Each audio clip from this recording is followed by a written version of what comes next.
મારા વહાલા દર્શકો, આજે હનુમાન જયંતીનો પવિત્ર દિવસ છે અને હું તમને બધાને હૃદયથી શુભકામનાઓ આપું છું. આજે આપણે હનુમાનજીને યાદ કરીએ.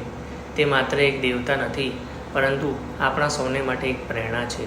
હનુમાનજી શક્તિ અને હિંમતના પ્રતીક છે. તેમણે જીવનમાં ઘણી બધી મોટી મુશ્કેલીઓનો સામનો કર્યો, પરંતુ ક્યારેય હાર ન માની. એમની સૌથી મોટી ખૂબી એ હતી કે તેમને ભગવાન રામમાં અખૂટ શ્રદ્ધા હતી અને આ શ્રદ્ધાના લીધે દરેક મુશ્કેલીને એમણે હિંમતથી પાર કરી. આજના દિવસે આપણે એ શીખવાનું છે કે જીવનમાં ગમે તેવી પરિસ્થિતિ આવે, આપણે આપણો વિશ્વાસ અને હિંમત જાળવી રાખવા જોઈએ. હનુમાનજીને સંકટ મોચન પણ કહેવામાં આવે છે. એનો મતલબ એવો થાય છે કે સર્વ દુઃખો દૂર કરનારા. એવું માનવામાં આવે છે કે એમના સ્મરણ માત્રથી અને પ્રાર્થના કરવાથી આપણા જીવનની મુશ્કેલીઓ દૂર થઈ જાય છે. તેમના જીવનમાંથી આપણે પણ કંઈક શીખીએ. નિસ્વાર્થ ભાવે બીજાને મદદ કરવી જોઈએ.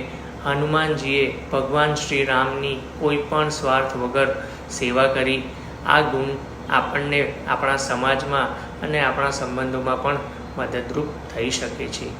આજના દિવસે ચાલો સંકલ્પ કરીએ કે આપણે આપણા જીવનમાં હનુમાનજીના ગુણોને અપનાવીશું.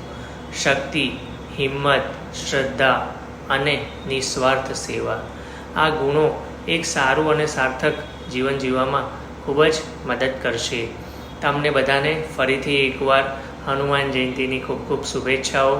ભગવાન હનુમાન તમારા જીવનમાં સુખ, શાંતિ અને સમૃદ્ધિ લાવે એવી મારી પ્રાર્થના છે. મિત્રો, જો તમને અમારા વિડીયો ગમ્યા હોય તો એને લાઈક કરો, શેર કરો અને અમારી ચેનલને સબસ્ક્રાઈબ કરો. ધન્યવાદ.